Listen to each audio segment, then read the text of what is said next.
Yo, what's going on, Team Tweedy? I hope you're all super well. Welcome to episode 11 of #AskTweedy. We're in a bit of a different place for this episode. I'm in my room. You guys have seen it before on a vlog, maybe. I'm just chilling out on my vlog bed. I'll give you guys a sneak peek. There it is.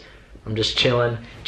As you know, I finished my training session for today, but this isn't about the training. This is #AskTweedy, where I answer your questions about football. So, cracking right into it. Remember, if you want to ask any questions for me to answer, send them to me on Instagram, Snapchat, YouTube comments, anything like that, and I'll slowly work through them. We do an episode every Tuesday and Thursday, 9:30 p.m. Barcelona time. Let's crack on with it. So, first question from a while ago, and that doesn't say how long. My question is, have you finished college? If you haven't, how are you proceeding in life knowing you haven't finished college? So, in Australia, how it goes is we have school. You finish school, you get like a certificate and a mark, and then depending on what mark you get, that will allow you to go into a certain university course. So if you get a high mark, then you can do the smarter things like be a lawyer or stuff like that. I didn't get the best mark at school, and I'm not too concerned about it. My whole mindset is entrepreneur. I love building businesses, and you know, I remember I've told this story before when I worked at IGA, which was like a supermarket. I worked there for 3-4 weeks, something like that. And I didn't like it because I was working for somebody else above me was making more than me. And I said from that day that I'm not working for anyone that is making money off me. Unless it's football, like coaching or like playing, where I'm getting paid and I'm helping them.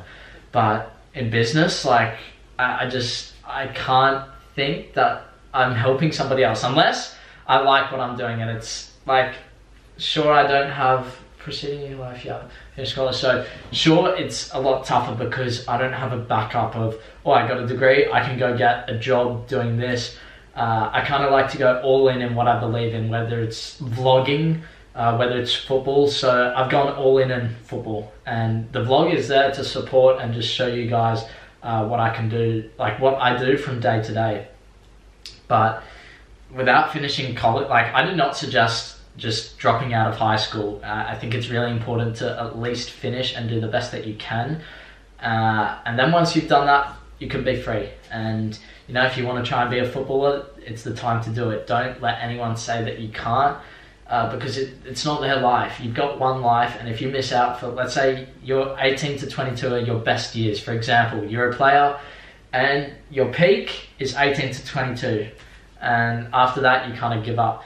Well, how do you ever know if your parents say you have to go to college and university, and you're not allowed to play football too much? Like, at the end of the day, you need to sit down with them and say, hey, mum, hey, dad, I want to play football and it's what I want to do, support me. And if they say no, say, well, too bad, I'm going to England tomorrow. You know, I think at the end of the day, for me to not go to university, I'm completely all right with that. I'm confident that if football doesn't succeed, I'll find something else that will. I just have a massive passion for building things and taking it from the bottom up. And that's not for everyone. Just because I say that and just because it's my passion doesn't mean it's your passion. I was speaking with Lon's girlfriend the other day, and she wants to do some sort of space thing, but she has to go to university in order to get that job. So for her, she has to go to university. For me, I don't have to go to university to be a footballer. So that's how I kind of view university. And look, these days, all of the information is online. I could become the same sort of like marketing person as somebody else that has been to college, if not better, just by researching and watching and understanding how everything works, because the world is always changing, especially in social media and marketing. Like, I think they teach like word of mouth. I have no idea because I haven't looked into it, but they teach all the old school concepts of marketing, and not this is social media, this is Twitter, this is how you use Twitter, this is how you use Instagram. I think it's a bit past our time, and I think soon, maybe in, I don't know how long, but I hope that soon there's no such thing as universities, because I don't think it's right when there's so much free information online just to get a bit of papers to say, yeah, you've got a job or you can get a job. I don't necessarily agree with it, but you know, if I do go to college in the US, I'm not so concerned about the degree. Sure, it's nice to have, like, if the vlog fails, if everything fails and I need money, then a degree is there for me to fall back on and, you know, actually have a good life. So that's how I view it. Second question. How do you change a negative attitude? How do you work with negative players in a team? How do you change a negative attitude? Okay, this looks like it's 2 questions. How do you change a negative attitude? I don't know, find the benefits in the negatives. If you have a negative attitude, I don't like this pink, I'll find the benefits in it. It's really warm, it keeps me warm at night, it keeps my feet warm because they get really cold. It has a different side, so that's kind of cool.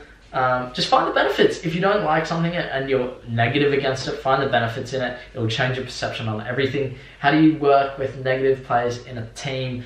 I had this problem back in Australia where we had a couple of negative players in the team, and one of the things was that, like, my personality is very laid back. As you guys know, I'm not a dominant person, and I'll never forget this. One of the players, we were doing push-ups, and one of the players didn't do the amount of push-ups we were supposed to, and the coach noticed, and we had to do the push-ups again.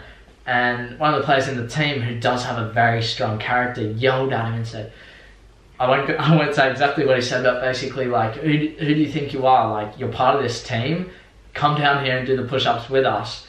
And that whole story for me, it just shows that, like, if there's negative players, like, try to build your character from that. And that's something I'm trying to do as well, rather than being a pushover and a laid-back guy, because I like to make jokes with people. And you know, when it gets a bit too far, I kind of back off a little bit because I go, oh, well, what are you doing? Instead of doing that, I'm trying to go, like, I don't know, become a stronger personality, because that's how they respect you and they look up to you a little bit. So it's an interesting little concept, and I haven't quite got the hang of it yet. I'm hoping that over the next, like, years that I can understand that and become a stronger character in a team, because that's where leadership comes from, and I love being a leader and helping a team progress somewhere. So that's how I would deal with negative players. Just confront them.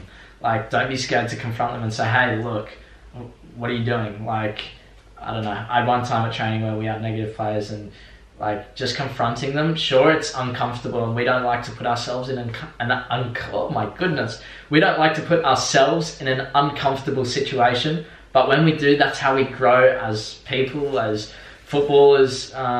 Yeah, you have to put yourself in those situations in order to learn. So that's my response to that.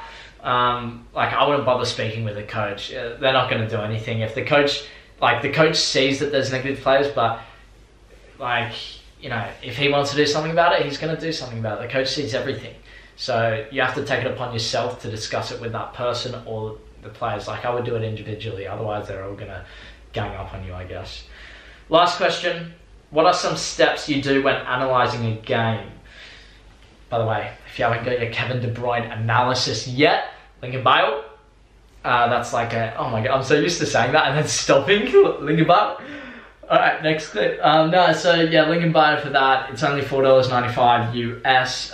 Everyone seems to be really liking it. We've had a fair few people buy it, and, you know, even Alon's seen it and he's enjoyed it as well. What are the steps when analysing a game? So how I do it is I put concepts, and I try not to go over 3. So how I made the Kevin De Bruyne analysis video, I'll take you through that. So I have 3 concepts that I put in that video, and I outlined what I wanted to look for. So, for example, one could be when he touched the ball, when he defended, and when he lost the ball. Just as an example. That's not what I put, because I don't want to give all of the information away about the concepts, because they're so valuable. You apply them to your game and you learn a lot. But anyway, so I put them into concepts, and I create titles in my editing software. So I go title, and then I watch the game. I sit there, I watch, I go, okay, stop, I'll get this little bit, and I go, that one goes there, because it fits the concept. Then I watch and I go, okay, this little clip here goes there, this little clip goes there, then there, oh, there's a couple there, there's a couple there, oh, there's one there, there's one there. And then when you watch it, you're not just watching it and being like, everything's all over the place. You watch it as a concept. So when I watch the Kevin De Bruyne analysis, I see and I look, and you go, okay, my mind is set on this. I'm trying to think of what one is. I'll give you one concept. Holding on to the ball until players are close to you. And then I go in depth about that in the analysis. But holding on to the ball until players are close to you, your mindset is, okay, that's what I'm looking for in these next 10 clips. And so that's where your mindset is, and you're focused on that concept. So it's not like, oh, he's holding on to the ball, this is what he's doing, this is what he's doing good. It's just, this is what I'm focusing on. And that same clip could be used for, I don't know, something else. And that's how I like to structure it, because it gives me like a path, I guess. And then at the end, there's some clips that are overall where you get to see all three concepts put together, and it's a really good way to structure it, I think, and it just makes it very neat and tidy, and you actually understand what's going on in the video rather than just chucking it all together and saying, okay, here's an analysis from start to end, enjoy. I think players like putting them into concepts, and then not only is your mindset that you're focused on that concept, but it's a concept that you can then take into your own training or game and apply and just get better, because video analysis is not only just looking and learning, but then it's also applying it. But if you don't know what you're really looking for, sure, you can analyze a game and go, oh, Neymar did really good 1v1s. But if you don't understand what he did well in his 1v1s or why he did well in his 1v1s, how can you really apply that to your game and your training session? And that's how you really improve. You analyze and then you apply. So there's kind of two steps to it. But anyway, Team Tweedy, that ends episode 11 of #AskTweedy. Remember, send your questions in. I'm really enjoying doing this series for you guys. Next week, we're going to have my dad on. I don't know if it's Tuesday, but he should be on Thursday. And so get sending in questions for that. I'll let you know again on Tuesday. But that ask anything about my childhood from like 1 to 8 years old, because I'm not going to remember anything. Someone asked a really good question, how many hours did I train when I was 12 years old, something like that. Just ask anything like that, and I'm sure he'll be really happy to answer. But anyway, 10:20, I'm signing out. Make sure you leave a like on this video, subscribe if you're new around here, join the #AskTweedy series, and I'll see you in tomorrow's video. Bye.